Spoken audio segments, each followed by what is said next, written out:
Hello, my dear student of class 10. Today, I will discuss a chapter from First Flight book. The poem is A Tiger in the Zoo. Student, इस chapter में poet ने शक्तिशाली एक powerful tiger को बेबस और लाचार अवस्था में दिखाया है। वह सलाखों के पीछे एक खिलौना बनकर रह गया। हम लोग जानते हैं कि टाइगर कितना पावरफुल होता है, कितना शक्तिशाली होता है। जब वो जंगल में होता है तो लोग उससे भागते हैं, लेकिन जब सलाखों के पीछे हम उन्हें देखते हैं, हम चिड़िया घरों में जा कर के जब हम लायन को, टाइगर को, इन सब जानवरों को देखते हैं तो क्या है, वो बेबस है, लाचार है और एक एंटरटेनमेंट का वो जोन बन गया है। जू क्या है? जू लोगों के लिए एक मनोरंजन का स्थान बन गया है। तो इस पोएम में भी एक ऐसे ही डिस्कशन किया गया है जिसके पोएट हैं जॉर्ज लॉसली नॉरिस ने। तो आइए हम लोग पोएम को डिस्कस करते हैं। This poem contrast a tiger in the जू with a tiger in its natural habitat. मतलब कि ये जो पोयम है एक तरह का क्या है, कंट्रास्ट। कंट्रास्ट का मतलब होता है क्या? कंपैरिजन। कंपेयर करता है, किसके बीच में कंपेयर करता है? एक टाइगर के बीच में, जो टाइगर कहाँ होता है? जू में होता है, और एक टाइगर जो अपने नेचुरल हैबिटेट मतलब जो जंगलों में होता है। माने एक जंगल जो एक शेर जो सलाखों के पीछे है और एक शेर जो जंगल में है। तो दोनों शेर के पीछे क्या डिफरेंस होगा, ये इस पोएम में डिस्कशन किया गया है। आई बात समझ में? The poem moves from the zoo to the jungle. इस पोएम में क्या है कि एक तरह का मूवमेंट बताया गया है। कहाँ से? कि मूव फ्रॉम द जू, माने जू से जंगल की तरफ में। अगर चिड़िया घरों से लेकर के जंगल में शेर की क्या अवस्था होता है, कैसा वो एक्टिविटी फील करता है, उसी तरीके से and back again to the zoo, और उसी तरीके से फिर से बैक होता है, मतलब जंगल से कहाँ आता है? जू के तरफ में आता है। तो उस बीच में शेर अपने आप को कैसा एक्टिविटी को दिखाता है। So read the poem silently once. तो हम लोग आराम से इस तरीके के हर एक इस पोएम को, हर एक मतलब को पढ़ते हुए आगे बढ़ेंगे। And say which stanza speak about the tiger in the zoo and which ones speak about the tiger in the jungle. तो आप लोग को एक बताना होगा कि कौन से स्टेंजा में बताया जा रहा है कि टाइगर कहाँ है? जू में है। और कौन से लाइन में ये बताया जा रहा है कि टाइगर कहाँ है? जंगल में है। तो आइए स्टेंजा नंबर 1 हम लोग शुरू करते हैं। ही stocks in vivid stripes the few steps of his gaze on pads of velvet quiet in his quiet reach। इसमें कुछ जो वर्ड्स हैं वो हम लोग पहले डिस्कस कर ले। स्टॉक्स का मतलब होगा धीरे धीरे मूवमेंट, धीरे धीरे मूवमेंट करना। विविड का मतलब होता है क्या? चमकीला, ब्राइटली। स्ट्राइप्स का मतलब जानते ही हैं, धारी।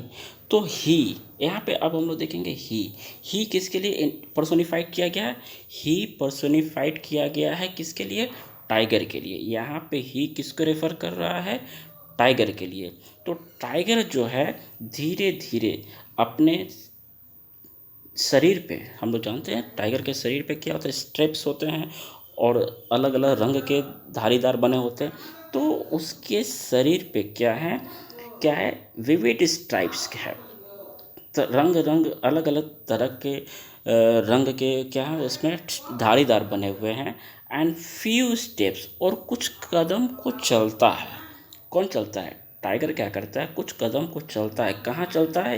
हिज केज, अपने केज में, जहाँ पे वो कैद है, पिंजरा में।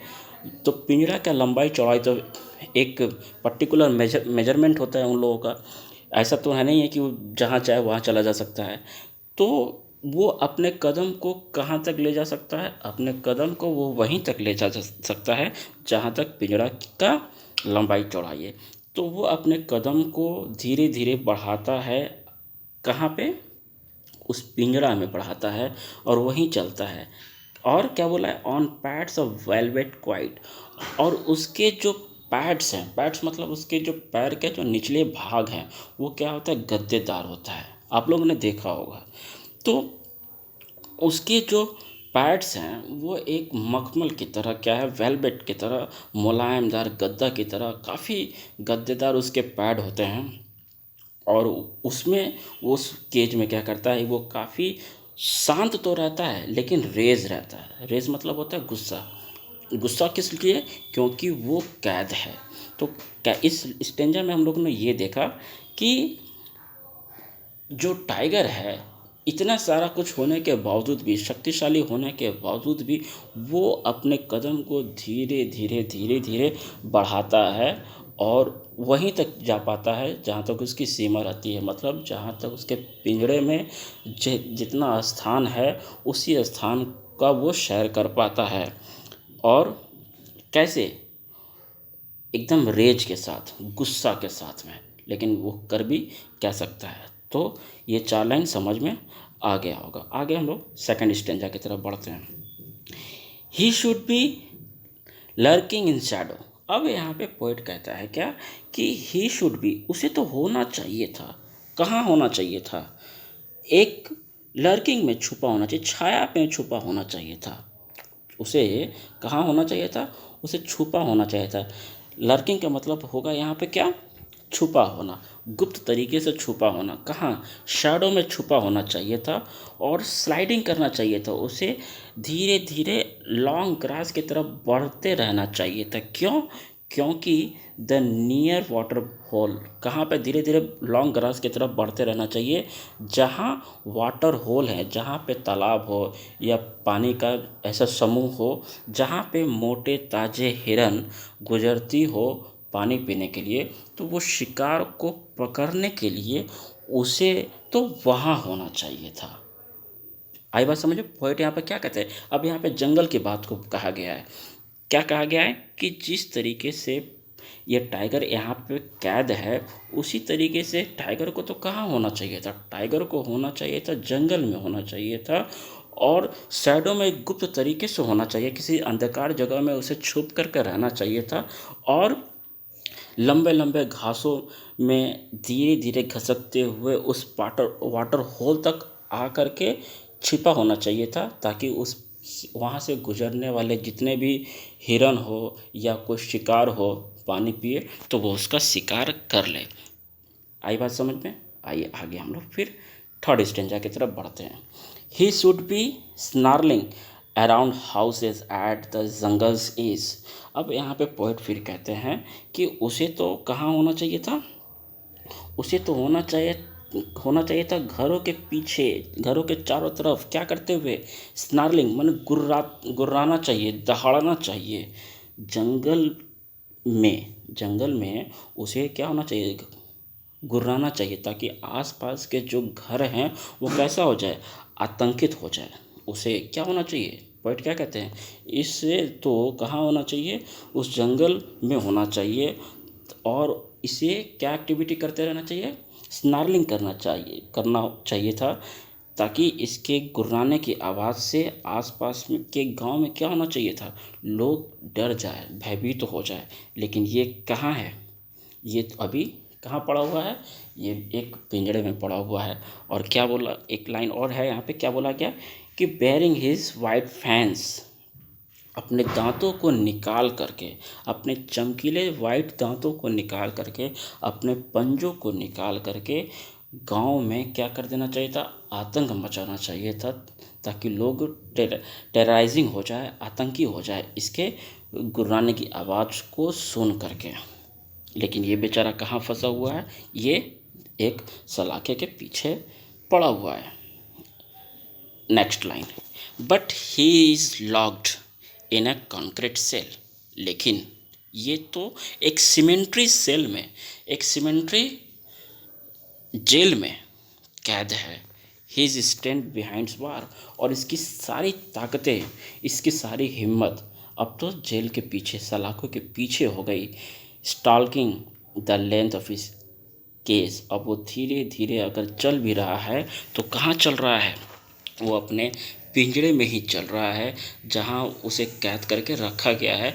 वो जो भी कदम बढ़ा रहा है वो पिंजरे के अंदर ही बढ़ा रहा है, और इग्नोरिंग विजिटर्स, और उसे जो देखने के लिए आते हैं, जू में जो उसे देखने के लिए आते हैं, वो विजिटर को इग्नोर करता है। और वही विजिटर अगर वो जंगल में होता तो क्या करता, ये हम लोग समझ पाते हैं कि उसे मार दिया जाता है। लेकिन वो सारे विजिटर्स को अब वो इग्नोर कर रहा है, क्यों? क्योंकि अब तो वो कुछ नहीं कर सकता, क्योंकि वो सलाखों के पीछे है। तो आइए हम लोग लास्ट लाइन पे डिस्कस करते हैं। He hears the last voice at night, अब वो रात के आखिरी शब्द को सुनता है, आखिरी आवाज़ को सुनता है। वो कौन सी आवाज़ को सुनता है? Patrolling car. यानी कि रात में क्या होते हैं, जो गार्ड्स होते हैं वो जानवरों की देखभाल करते हैं गाड़ी से। अब चूंकि जू तो बहुत बड़ा होता है, पैदल तो नहीं जाएंगे, तो उन लोग के पास कार होते हैं। तो उस कार को क्या बोला गया? पेट्रोलिंग कार, जहाँ पे जानवरों की देख रेख किया जा सके। तो उसमें एक सायरन लगी होती है, उस सायरन की आवाज़ को एनिमल सुनते हैं। इसलिए यहाँ पे कहा गया है क्या? He hears the last voice at night the patrolling cars. अब वो सिर्फ रात में एक एक वही आवाज़ को सुनता है, पेट्रोलिंग कार की आवाज़ को वो सुनता है। He stares with his brilliant eyes at the brilliant stars, और वो क्या करता है, उस पिंजरे में बैठे बैठे सिर्फ अपने चमकीली आँखों से घूर घूर के ताकता है। किसके ऊपर? ब्रिलियंट स्टार्स को, मतलब चमकीले स्टार्स को वो निहारता है और घूरता है। शायद ये कह रहा हो कि वो कितना आज़ाद है और आसमान की सैर कर रहा है, लेकिन ये अपने आप को कोस रहा है कि अपनी ज़िंदगी को वो एक पिंजरे में बिता रहा है। तो स्टूडेंट्स, आई होप आप लोगों को ये लेसन समझ में आया होगा। Thank you very much.